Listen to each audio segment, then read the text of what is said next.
어쩌면 우리의 일상은 기적인지 모릅니다. 이렇게 올라왔어요.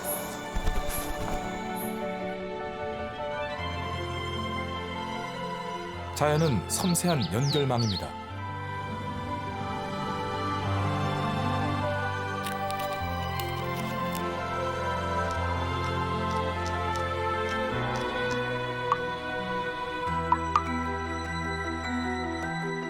작아서 명확한 것들이 있습니다.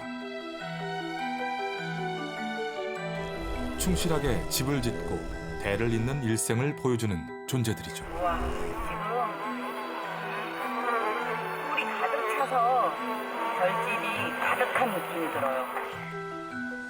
생명 그물을 엮어가며 집 속에 집을 짓는 그들의 삶에 미생은 없습니다.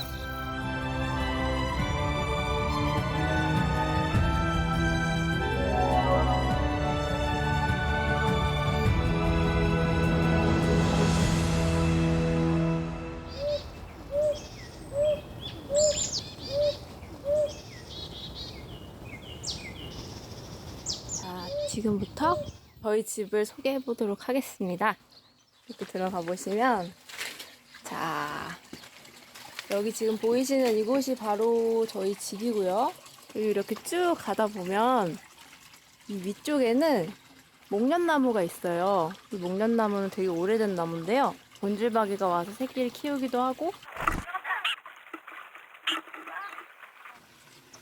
또 여기는 오래된 뒤주도 이렇게 있고요. 그리고 여기는 저희 부모님께서 사용하시는 연장강입니다. 그 연장강 입구에는 이렇게 올해 수확한 마늘들을 캐서 건조 중이고요. 그러면 집들 옹달샘으로 한번 가볼 건데요. 이렇게 돌다리를 따라서 가다 보면 제가 고등학교 2학년 때 엄마랑 함께 땅을 파고 그리고 자갈도 넣어주고 물도 이렇게 넣어줬더니요. 여기 오는 새들이 무려 70종 정도가 됩니다. 그리고 여기 보이시는 이 나무는 저희가 심은 나무가 아니고 새들이 심은 나무예요. 새들이 와서 먹이를 먹고 배설을 했는지 어느새 나무가 이렇게 자라나서 다시 새들이 이용하는 나무가 되었습니다. 그리고 저기 멀리 보이는 저 산은 바로 꾸루기, 수리부엉이가 살고 있는 산이고요.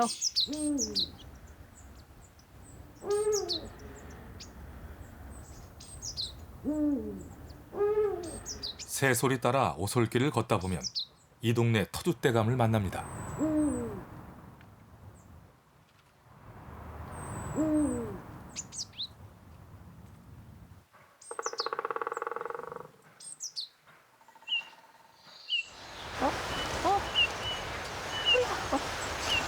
어디?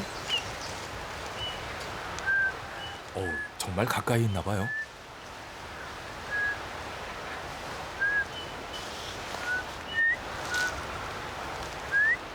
반가운 멋쟁이 새. 양복 입은 겨울 신사로 불리죠.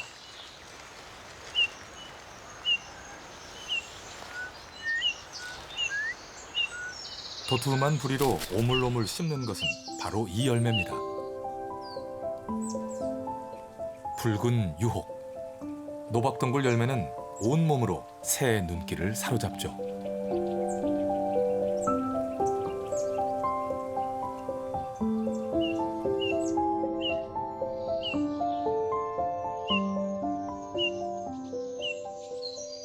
멋쟁이 새를 따라가다 보면 수수한 열매를 만나게 됩니다.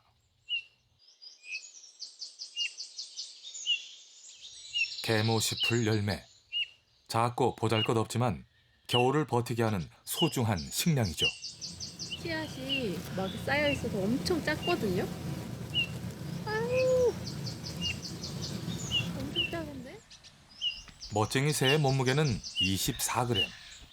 개모시풀은 그 무게에도 휘청일 정도지만 그 열매가 지탱하는 삶의 무게는 가볍지 않습니다.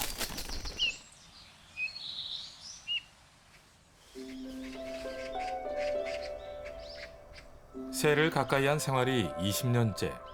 집을 연구소 삼았고 오늘도 새와 일상을 나눕니다.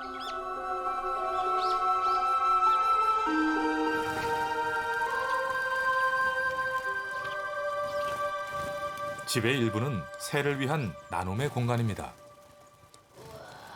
참새도 쟤네들 약었다. 지금 노랑탕 뱃새가 먹이 먹으러 오기 시작하니까 자기네들도 이제 안심이다 하고 먹으러 내려오는 것 같아요.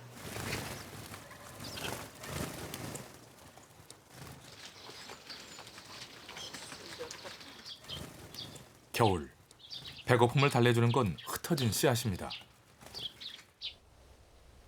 사마귀 알집까지 쪼아대야 버틸 수 있죠.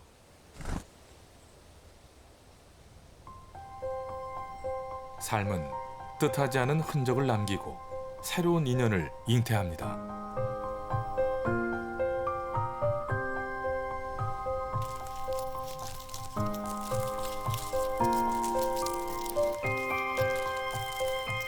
뒷산 멋쟁이 새를 잊지 않으셨죠?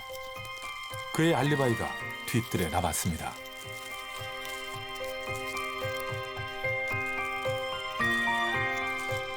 직박구리는 열매의 과즙만 먹고 딱딱한 씨앗은 소화시키지 못한 채 배설했네요.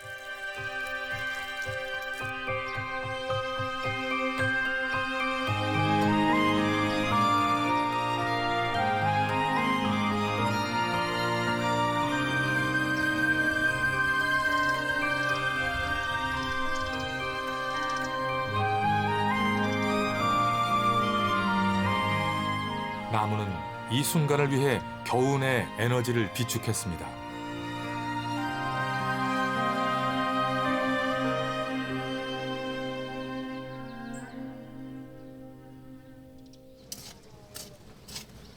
마당에 낯선 새싹이 돋아났습니다. 뭘까요? 이 담쟁이 좀 보세요. 이게 막 수북하게 올라와갖고 이건 내가 심은 적이 없는데 이게 뭐지 했는데 새들이 엄청 이 열매를 먹고 그 똥을 싸더라고요. 맨 처음엔 뭔가 했더니 담쟁이 열매를 먹고 똥을 싼 거예요. 발화가 된 거죠, 이렇게. 이야. 하하, 새들의 소행이었군요.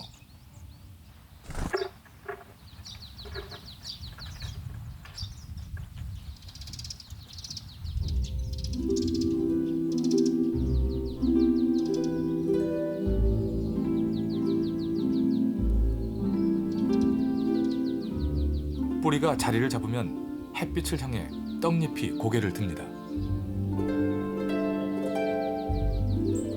이제부터는 어미가 내어준 영양분이 아닌 스스로의 광합성이 중요합니다. 새소는 붉은 빛을 띠고 잎이 석장입니다.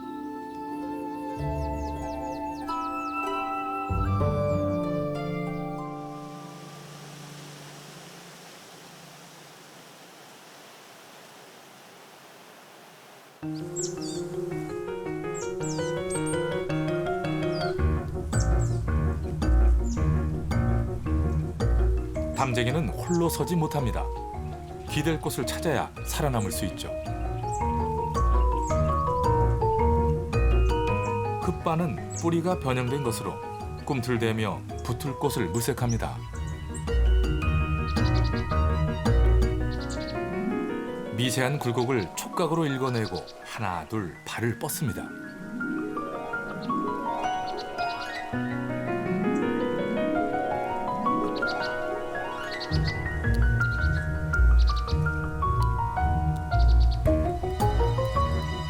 한 뼘 한 뼘 느리지만 도달하지 못할 곳은 없습니다.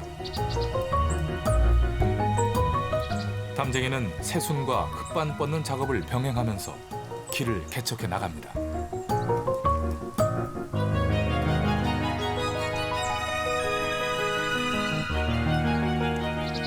얘네들은 가지를 뻗기 시작하면 어디로 뻗을지 모르는 그런 기대감이 있어요.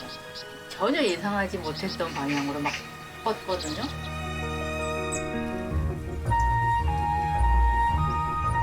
엉뚱한 곳으로 향하면 잘리고 마는 운명. 결국 도달하는 곳은 벽입니다.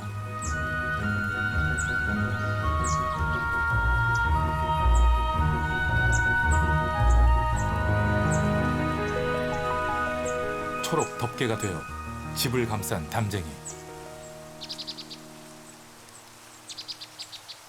반가운 나비가 왔습니다. 우와, 여기 멋쟁이 나비가 왔어요.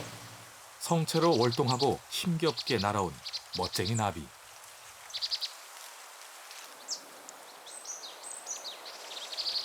창호지를 뜯는 쌍살벌도 겨울을 홀로 버텨낸 여왕벌입니다. 방금 전에도 쌍살벌들이 내가 이걸 가져다가 둥지를 짓는 것 같아. 구멍이 엄청 많이 나요. 본능적으로 아는 거지 이게. 천연 펄프라는 걸 알고 노력하는 거겠지.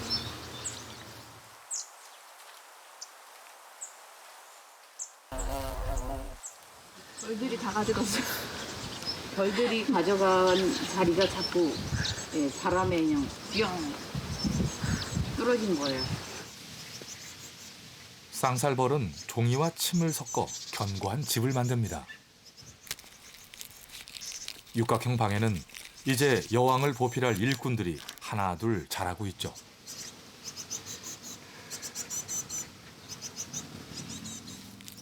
처마 아래 쌍살벌 왕국은 이렇게 은밀하게 시작됩니다.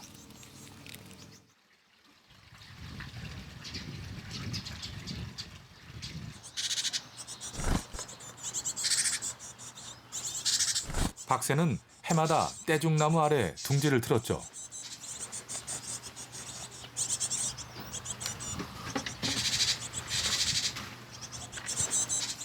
둥지에서 나온 새끼, 겁없이 마당을 헤맵니다.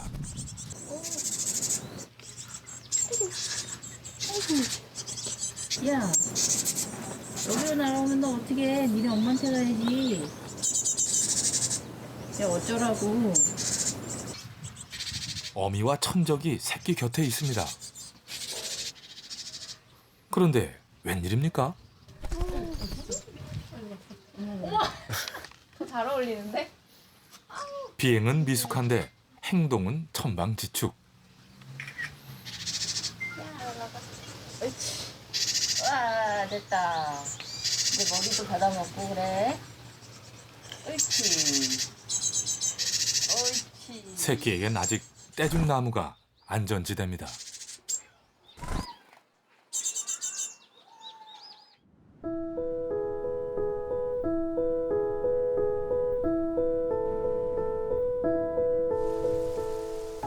박새를 떠나보는 떼죽나무.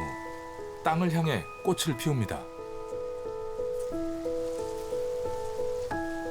이 떼죽나무는요, 아이들 유치원 때 이렇게 작은 나무를 저희 앞동산에서 캐다가 여기다 심었어요. 열매도 예쁘지만 꽃 향기가 굉장히 아름답거든요. 그래서 이제 이 꽃 향기가 아이들 창문 틈으로 솔솔 들어가고. 젓가락 굵기였던 이 떼죽나무는 어느새 20살을 넘겼습니다. 아이들도 그 세월만큼 성장했죠. 엄마는 아이들이 유년 시절의 그 꽃향기를 기억하리라 믿습니다. 나무는 꽃과 열매로 늘 약속을 지키기 때문이죠.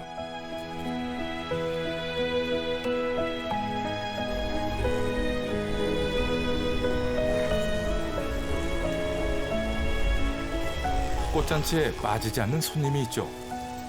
꿀 없인 못 사는 벌들입니다. 저 보세요. 지금 다리에도 이 가루들이를 잔뜩 묻히고 지금 날아왔는데요. 이 향기가 강해서 그런지 꽃이 피기 시작하면 아주 여지없이 벌들이 지금 윙윙거리면서 날아들어요. 벌들은 도대체 어디에서 날아드는 것일까요? 자, 이 길은요. 숲이 시작되고 있어요. 네, 숲이 시작되는 초입인데 저희가 이제 수리부엉이를 보러 다니는 그 숲이에요. 지금 새소리도 계속 들리고 있네요. 오색 딱따구리 소리도 났어요, 방금. 오색 딱따구리 소리가 거세지는 것은 그의 영역에 발을 디뎠기 때문입니다.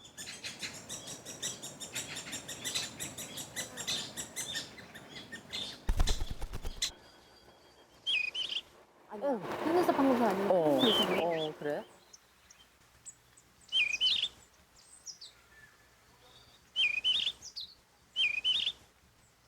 경계와 구애, 5월 숲은 새끼 키우는 소리로 가득합니다.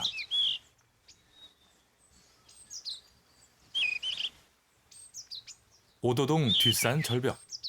오랜 세월 소중한 보물을 품고 키워왔습니다. 이쪽으로 와봐. 안전해 여기는.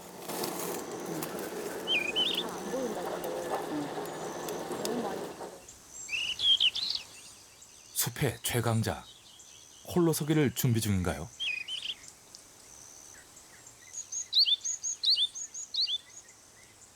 올해도 어김없이 새끼 수리부엉이들을 만납니다.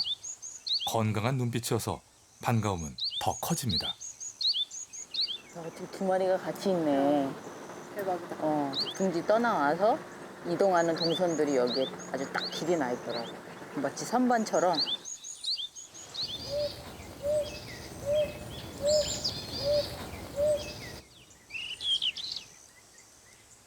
솔봉이 소리 따라 참나무 숲에 들어섰는데요.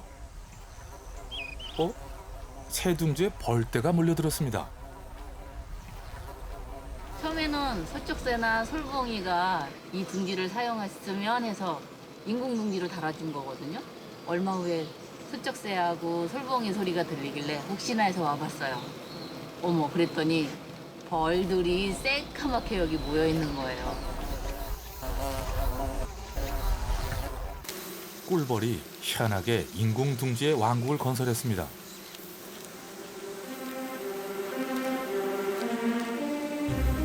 이보다 정교한 집이 있을까요? 꿀벌은 밀랍으로 육각형의 방을 만듭니다. 꽃가루를 모아 방을 채운 것은 애벌레 먹이를 보관하기 위해서입니다. 저 많은 벌집에 꿀이 들어있고 또 알을 낳아서 애벌레가 저 속에서 자라는 거잖아요. 벌집을 한번 자세히 들여다볼까요? 여기는 여왕벌이 산란한 알방이고요. 뚜껑이 닫힌 여기는 꿀방입니다.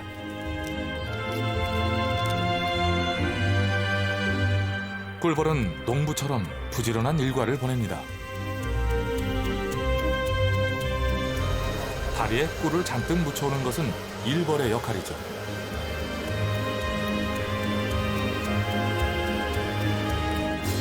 팔자춤은 꿀의 위치 정보를 알려주는 꿀벌의 언어입니다. 태양의 방향에서 어느 쪽으로 가면 꿀이 있다 하고 동료들에게 알려주는 것이죠. 저 어마어마한 꿀벌 군단들 중에 일부는 초록새 연구소에 있는 담쟁이에 지금 꿀벌들이 엄청 많이 와 있거든? 그 중에 일부일 수도 있겠다는 생각이 들어. 걔네가 꿀 가져다 일로 들어가는 걸 수도 있지. 충분히 그럴 수 있지. 지금 거리가 한 800m?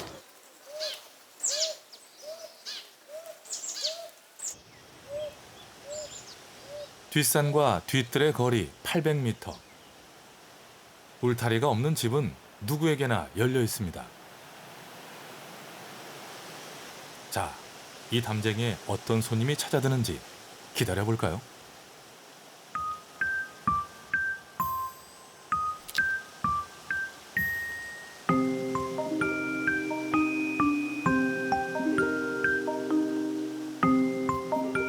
담쟁이 꽃망울이 벌어집니다. 꽃가루 가득한 5개의 수술과 가운데 암술 하나를 가진 어엿한 꽃이지요.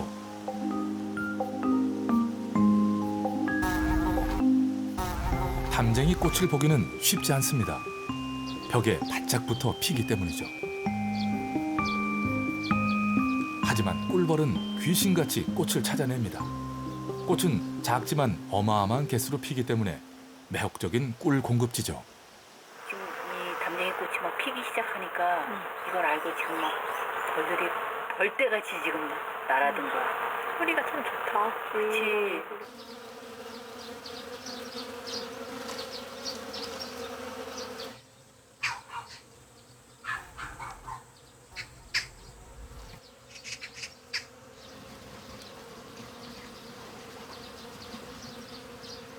떼죽나무와 담쟁이는 번갈아가며 꿀벌을 초대합니다.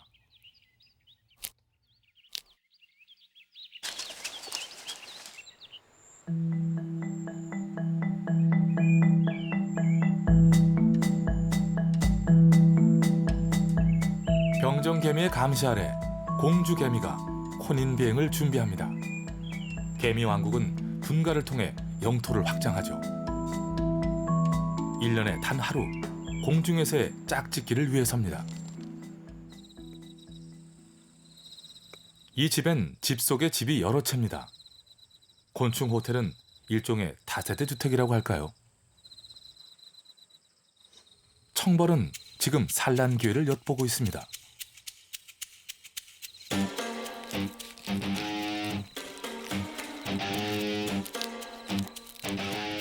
집을 만들지 못하는 청벌은 기생을 통해 대를 이어야 합니다.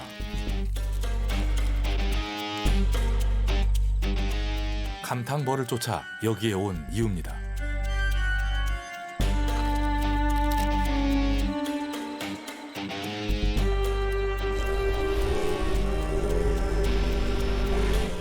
애벌레의 몸에 알을 붙인 감탕벌.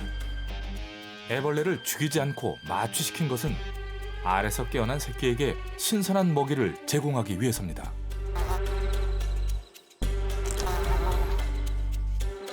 기생하려는 청벌의 경쟁도 만만치 않습니다. 단단한 외골격, 배끝에 톱니 같은 돌기는 진흙을 파내기에 유용하죠. 산란관도 살짝 보이네요.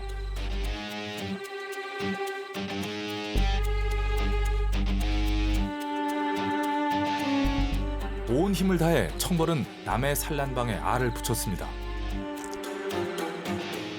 청벌 알은 먼저 깨어나 애벌레와 감탕벌 알을 먹어치우죠.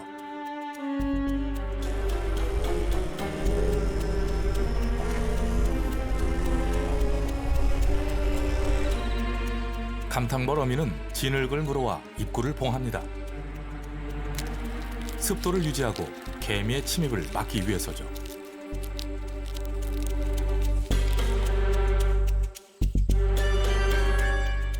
아직 청벌에겐 알이 남아 있습니다. 기생은 끈질긴 기다림과 추적의 연속이죠. 한 칸 한 칸 늘어나는 진흙방. 청벌은 이 모두를 침탈할 기세입니다.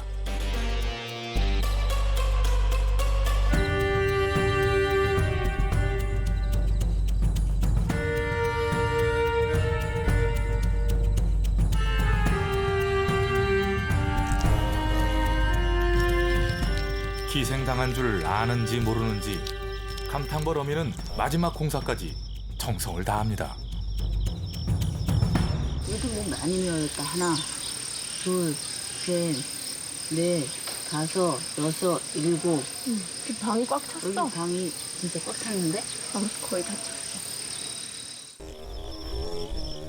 산란방 공사, 재료와 먹이도 가지가지입니다. 조롱박벌은 지푸라기로 습도를 조절합니다.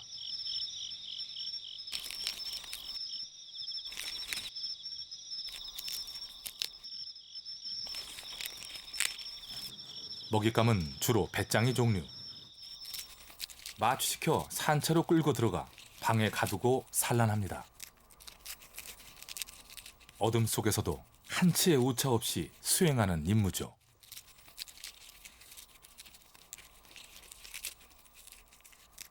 살아있으나 동작신경이 마비된 먹이. 어미가 마련한 신선한 선물입니다.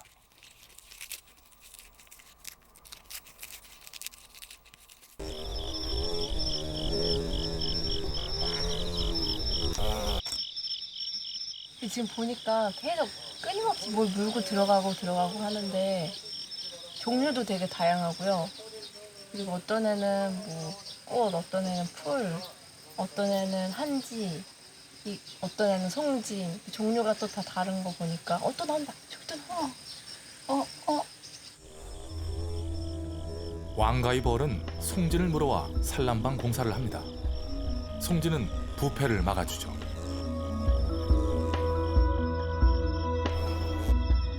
이 작은 가위벌은 꽃가루를 달고 왔네요.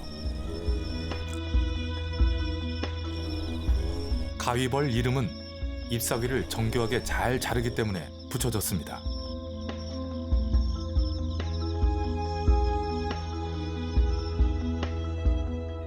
꿀벌은 꽃가루를 다리에 붙이지만 가위벌은 배의 털을 이용해 붙입니다. 그 작은 구멍에서 한 바퀴 회전하고 배에서 꽃가루를 털어냅니다.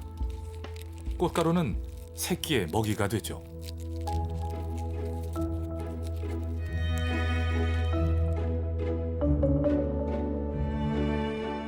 이어 산란을 하고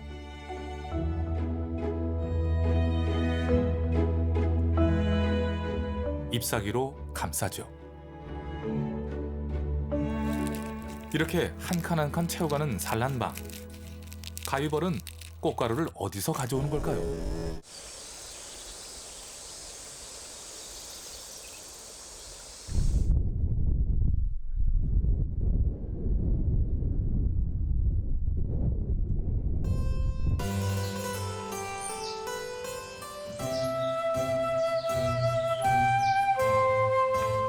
곤충과 식물은 오랜 세월 치밀한 거래를 해왔습니다.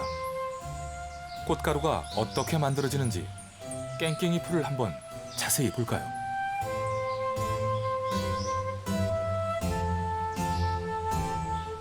성숙하면 수술이 막을 퍼뜨려 꽃가루를 들어올리는데요. 많은 에너지를 쏟은 꽃가루는 다양한 양분이 들어있죠. 꽃은 자가 수분을 피하기 위해 꽃가루 전달자를 고용하게 됩니다. 바로 벌과 나비죠. 마당에서 마주한 산호랑나비. 그냥 호랑나비죠.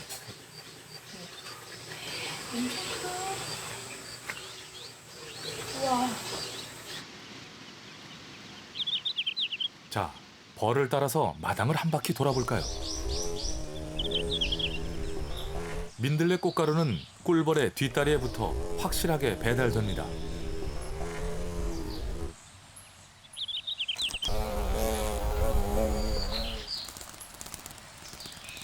벌새처럼 정지비행을 하는 꼬리박 각시. 몸에 꽃가루를 묻히지 않는 꿀도둑처럼 보일 수 있지만 자세히 보면 긴 주둥이에 꽃가루를 묻혀 여기저기 배달을 합니다. 자연엔 공짜가 없는 셈이죠.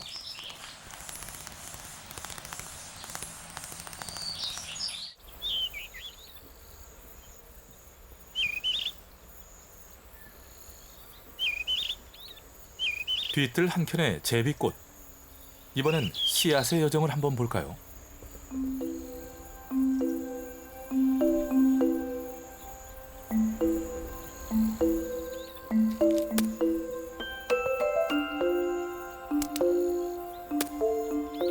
오후 2시면 어김없이 갈라지는 열매. 봄날의 수고가 이 40여 개의 씨앗에 뭉쳐있죠. 제비꽃은 꼬투리를 수축시켜 씨앗을 발사합니다. 씨앗은 어미로부터 멀리 날아가야 효도하는 것이죠. 지금 이 제비꽃들은 벌써 열매가 연글어서 탁 터졌어요. 그리고 씨앗이 이미 어디론가 떨어졌거나 아니면 개미가 물어갔을 거예요. 개미를 씨앗 심부름꾼으로 삼는 또 다른 식물이 뒤뜰에 있습니다.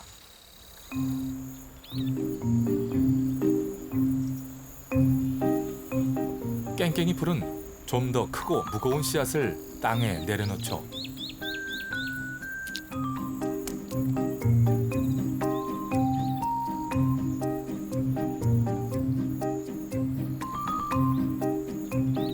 저 하얀 덩어리가 엘라이오좀이라고 하는데요. 단백질, 지방 등 영양분이 많아 개미들이 부지런히 씨앗을 가져가게 되죠.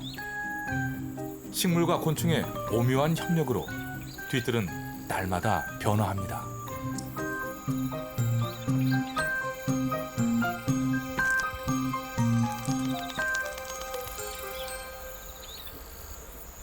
다시 기상천외 한 곤충 호텔을 들여다볼까요? 하늘소는 죽은 나무에 산란합니다.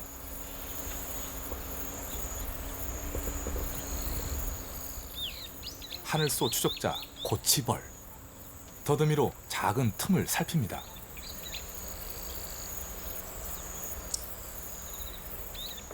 나무 속에서 자라는 하늘소 애벌레의 몸에 산란관을 꽂기 위해서죠.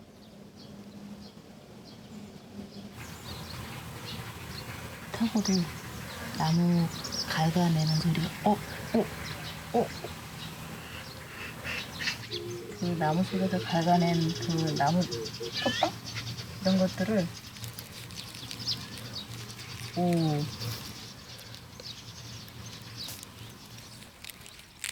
죽은 나무를 집으로 사단장하는 녀석은 떼죽나무 꽃에 날아오던 어리 호박벌이네요.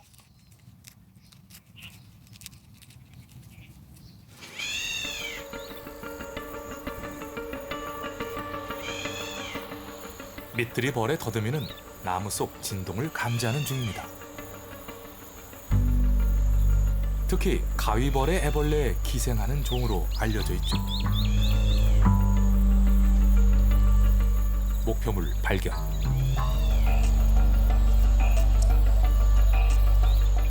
등에 업고 다니던 긴 산란관이 나옵니다.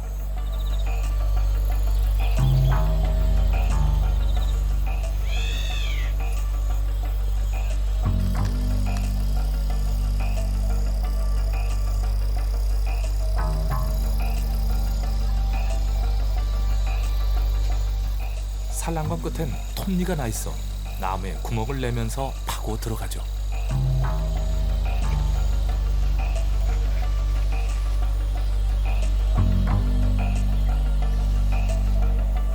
산란관을 원하는 위치까지 찔러 넣는 것은 밑들이 벌에게도 힘든 작업입니다. 10여 분간 밀어넣기가 계속되고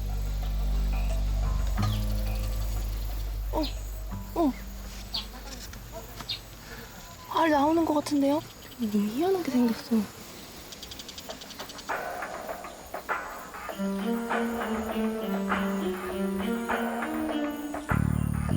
산란에 집중하는 밑들이 벌. 뱃속의 알은 긴 산란관을 지나 애벌레의 몸속으로 파고들게 되죠.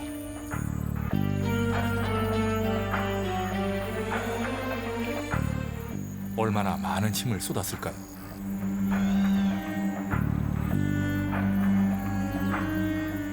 소름 끼치는 기생의 현장. 끌려 그래. 오. 산란 종료. 대박. 밑드리벌 어미는 뒤돌아서 산란 자리를 확인합니다.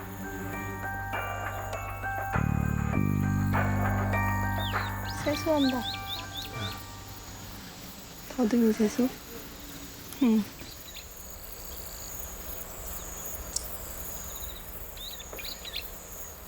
다세대 나무 주택에서 펼쳐지는 오묘하고 놀라운 기생의 세계. 깊고 어두운 구멍에서 탈바꿈을 거듭해야 어미를 닮은 벌이 될 수 있습니다. 번데기의 시간은 멈춤이 아니라 꿈틀대는 삶의 준비라 하겠죠. 하지만 기생으로 얽히고 설킨 이 곤충 호텔에서는 누가 승자가 돼 나올지 아무도 모릅니다.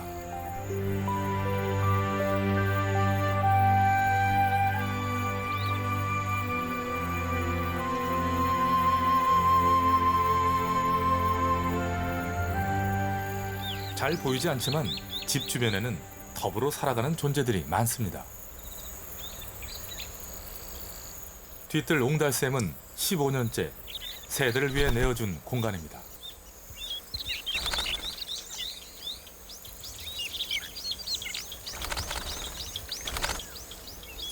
새는 땀샘이 없고 체온이 높아 목욕을 필요로 하죠.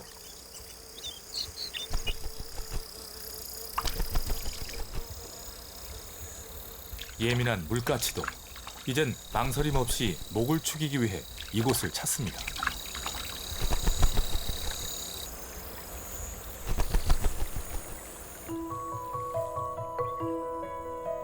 얕고 따뜻한 물은 어김없이 새로운 생명 그물을 만들어냅니다. 새들의 발에 묻어온 개구리 밥이 초록 융단을 깔면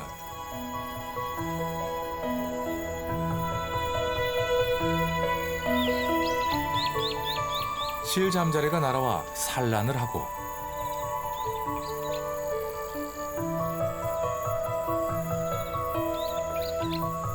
목마르고 배고픈 자들이 찾아와 작은 먹이 사슬을 일궈 나가죠.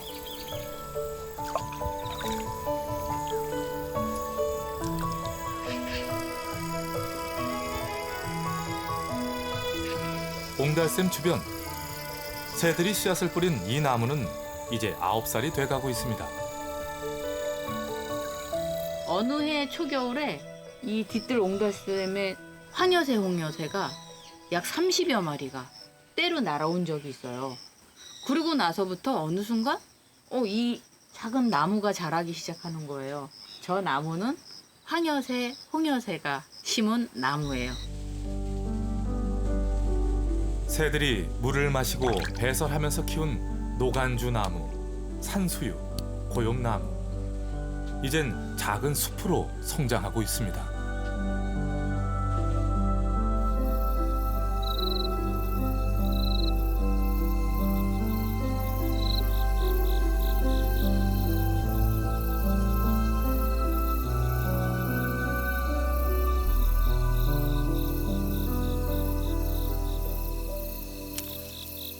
집 옆 회화나무. 솔봉이가 올해도 둥지를 틀었나 봅니다.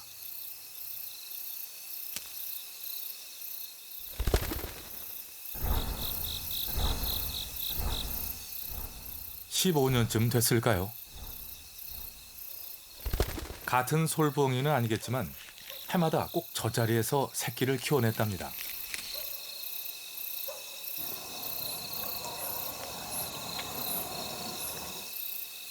어둠 속에서 움직이는 솔부엉이와 만나는 법.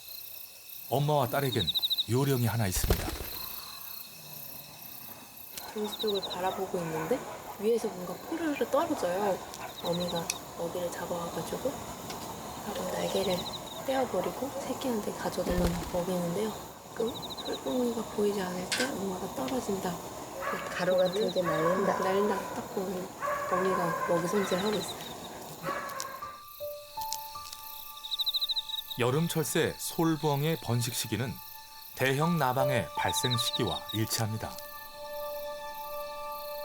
새끼의 먹이는 부드럽게. 이 밤 솔부엉이 부부의 정성을 봅니다.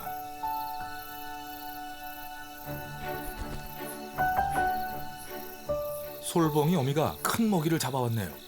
참새인 듯합니다. 둥지 떠나기를 앞둔 새끼에게 줄 선물이죠. 철새들은 지구 자기장과 별자리로 이동 경로를 찾아냅니다. 저 멀리 보이는 은하수.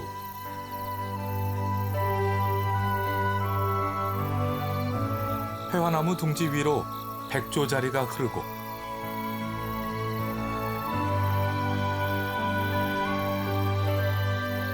오른쪽으로는 독수리 자리가 펼쳐집니다. 어미와 새끼는 이제 이 별빛을 나침반 삼아 동남아로의 긴 여행을 서서히 준비해야 할 때입니다.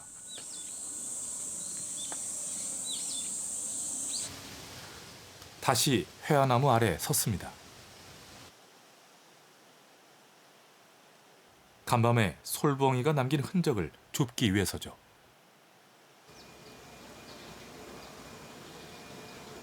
이거 보세요. 이건 지금 사슴벌레 턱이거든요. 턱, 그리고 이거 등딱지 이런 부분을 다 떼어내고 이 주변에서 서식하는 이런 곤충들을 솔봉이가 또 먹이로 사용하는 그런 흔적들이잖아요. 되게 재밌어요.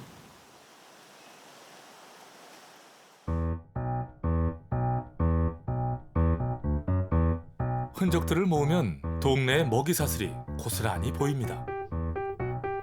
나방부터 하늘소, 사슴벌레까지 솔봉이 먹이 흔적엔 어젯밤 삶과 죽음의 시간이 머물러 있습니다.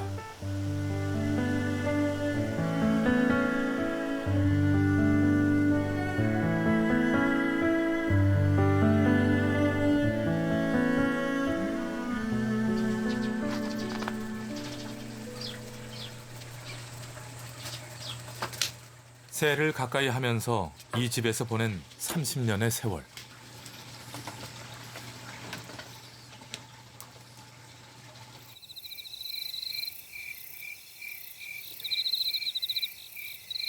뒤뜰 나무 한 그루, 풀 한 포기의 사연조차 허투루 대할 수 없는 것은 삶의 갈망을 늘 가까이에서 보기 때문입니다. 살구나무에 올라선 매미.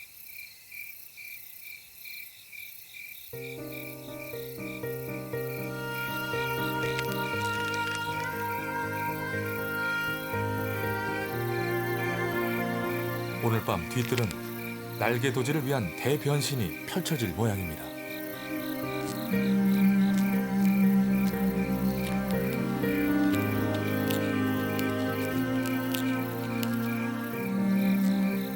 매미는 심장이 등 쪽에 있습니다. 혈액을 모아 압력을 높이고 그 힘으로 탈피각을 뚫고 나오죠.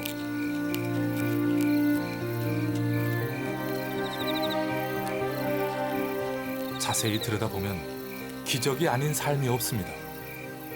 일상 속에 있는 자연의 경이어서 더 찬란한지도 모르고요.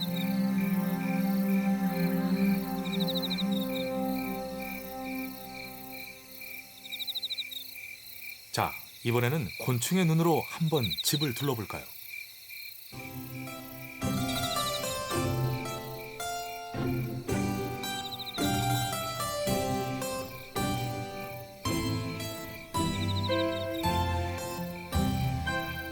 곤충은 자외선 영역을 감지하는데요.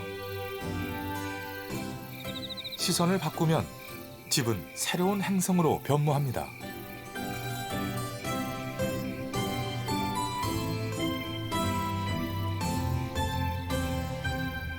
해 뜨기 직전 꽃잎을 펼치는 맥꽃.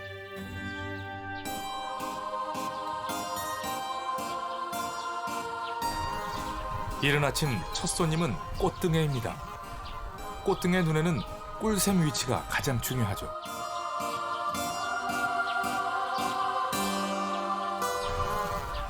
꽃잎은 착륙장이 되고 암술과 수술을 건드린 다음 꿀샘에 도달하게 됩니다.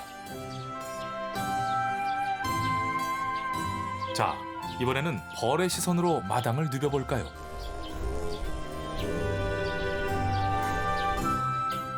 자외선으로 보면 꿀 있는 곳이 자외선을 흡수해 검고 도드라지게 나타납니다. 길을 쉽게 찾게 해주는 셈인데요. 꽃과 곤충이 맞춤형 단짝인 것은 바로 이런 이유 때문입니다.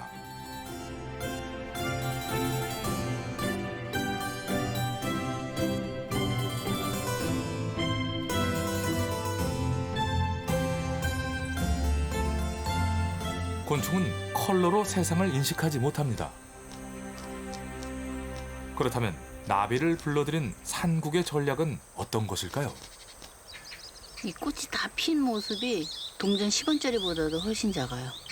꽃술이 얼마나 작은 거예요. 산국은 여러 개의 작은 꽃이 모여 하나의 통꽃을 이룹니다. 워낙 꽃이 작다 보니 크게 보여야 했죠.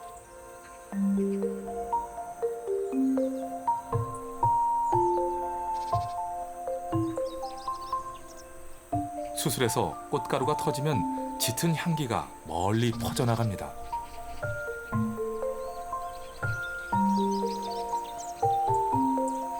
때로 몰려든 나비와 벌들. 큰 멋쟁이 나비까지 내려앉았습니다.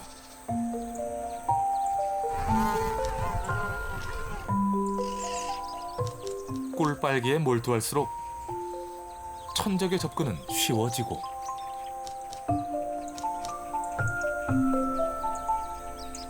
알을 가진 사마귀, 팔랑나비를 기다립니다.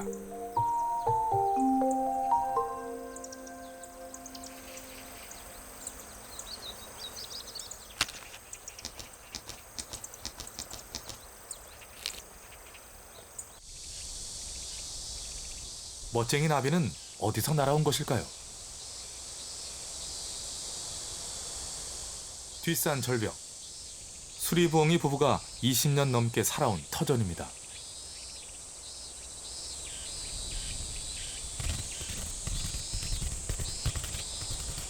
절벽 아래서 발견한 네발나비 번데기. 요란하게 몸을 떠는데요.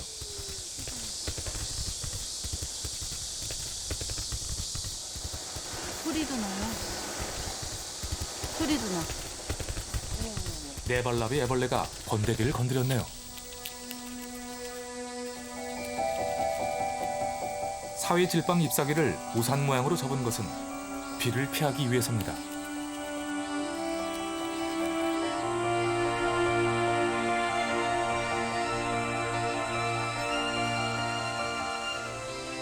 나비 애벌레는 저마다 즐겨 먹는 기주식물이 있습니다. 멋쟁이 나비 애벌레는 개모시풀이 주 먹이죠. 작고 볼품없는 꽃과 억센 잎사귀를 지닌 개모시풀.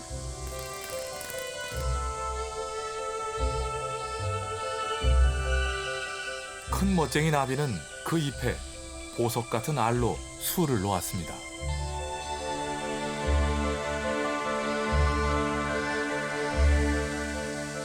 잎사귀를 말면 은신처가 마련되는데요. 허물벗기나 번데기가 될 때 이용합니다.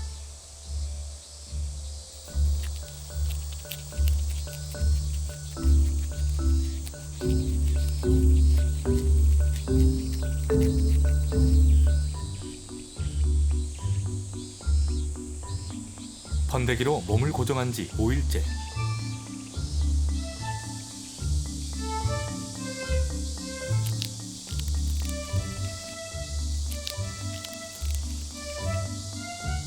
멋쟁이 나비가 깨어납니다.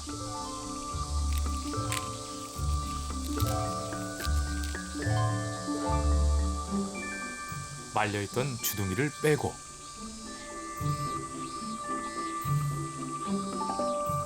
날개를 펼치면 멋쟁이라는 이름으로 개모시풀이 키운 새와 나비가 탄생합니다.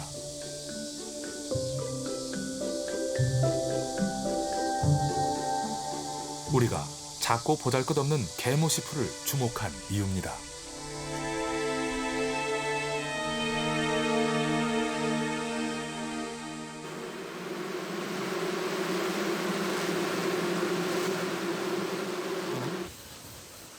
오늘은 꿀 수확하는 날.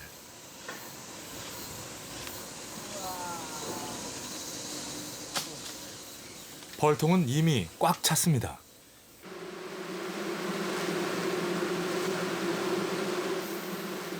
부부가 처음 경험하는 일.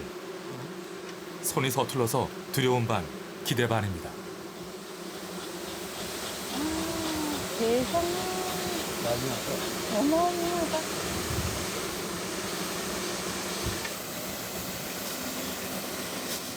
쑥 연기에 벌들이 약해진 틈을 타 벌집을 빼냅니다.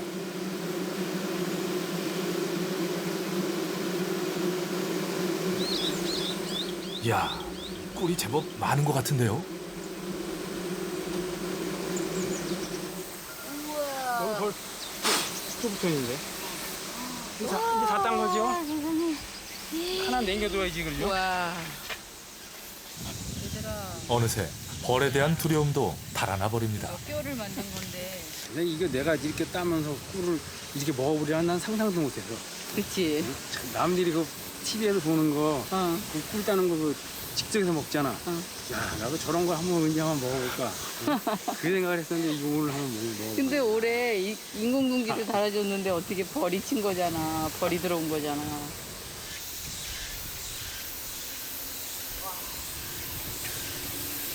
너무 행복하지. 왕초보 벌꾼 부부에게 오늘처럼 달콤한 꿀맛이 세상에 있었을까요? 부부는 꿀을 만든 벌들의 수고를 잊지 않습니다. 꿀벌들이 저희 마당에서 꽃가루를 묻혀가서 봉지 안에서 꿀을 만들었잖아요. 결국 이 꿀이 입을 통해서 저희 몸에 곳곳에 꿀물처럼 흐르듯이 몸에 들어왔어요. 결국은 벌과 저와 저희 집은 그리고 이 숲은 하나의 어떤 연결고리로 이렇게 연결되어 있고 순환하는 것.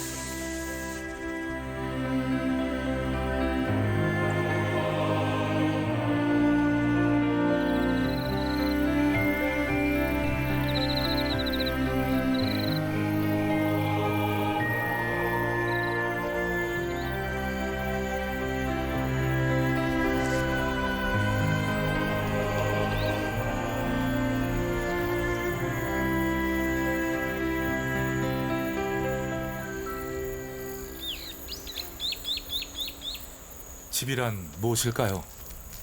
물려받았거나 자신이 마련했거나 그것은 삶을 영위하는 터전이겠죠. 노란 점 나나니는 지금 토목공사 중입니다. 집 짓는 방법은 배우지 않았지만 어떤 흙을 물어오고 어떤 치수로 방을 만들어야 하는지 정확히 알고 있죠.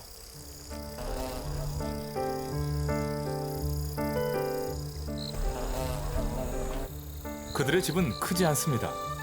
부실 공사도 전혀 없죠. 큰 호리병 벌은 지늘개 침을 가미해 집을 견고히 합니다.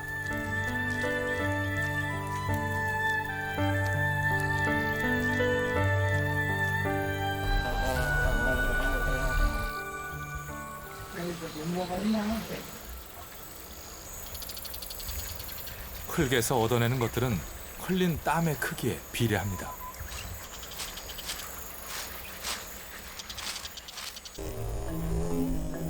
호리병벌 어미는 오늘 몇 번이나 진흙을 물어왔을까요? 모든 공사는 마무리해서 솜씨를 바랍니다.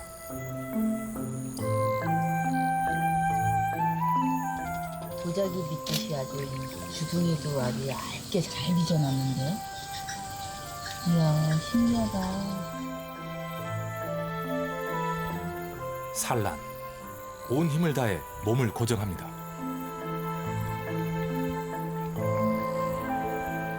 알을 진흙방 위쪽에 붙여야 하기 때문이죠.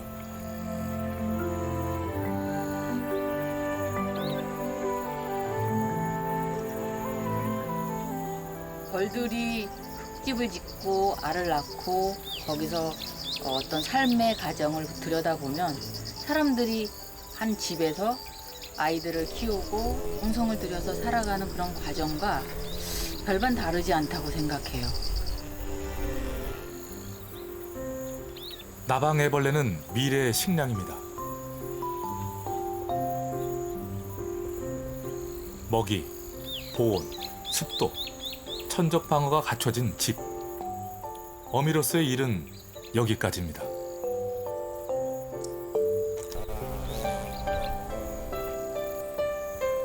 오래된 집을 기억하는 것은 흙입니다.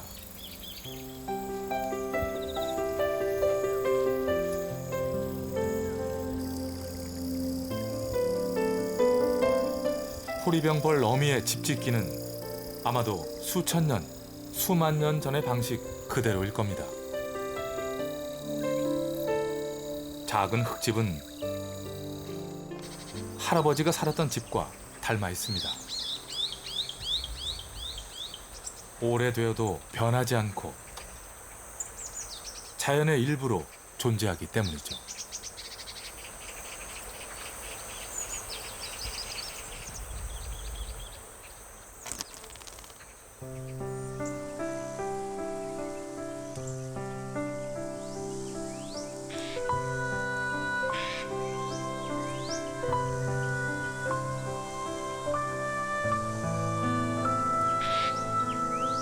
기나긴 꽃과 씨앗의 여행이 열매로 익었습니다.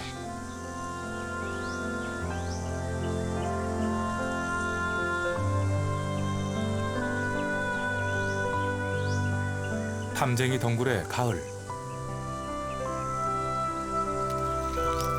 굳어진 잎사귀조차 마다하지 않는 먹성으로 박각시 애벌레는 몸을 키웁니다.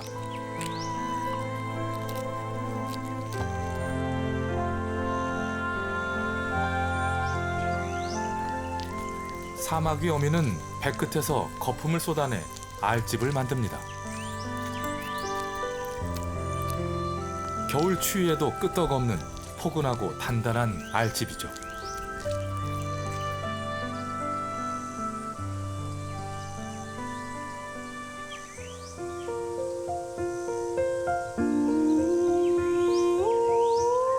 담쟁이 단풍을 보신 적이 있나요? 봄꽃 부럽지 않은 빛깔로 물들죠.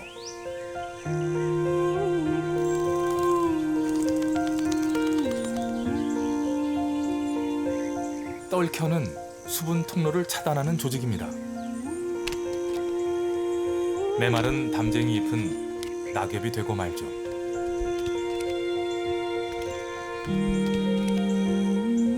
씨앗의 발아부터 낙엽이 되기까지 담쟁이의 1년이 벽에 남았습니다.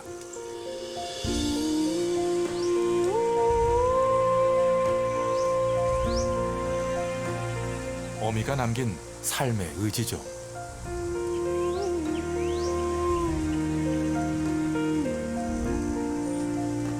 안쓰러워요. 이 상태로 얼마나 오래 매달려 있을지 모르겠지만 아마 금방 지고 말 거예요.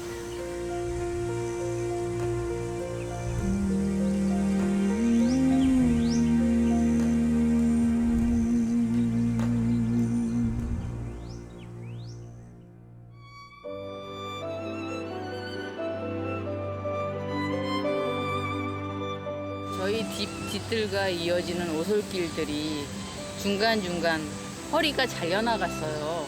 뒷산에 있는 수리부엉이들, 그 가족들, 그곳을 에워싸고 있는 우리 마을, 작은 오솔길 이런 것들이 다 하나로 연결되어 있기 때문에 가능하면 끝까지 지켜주고 싶어요.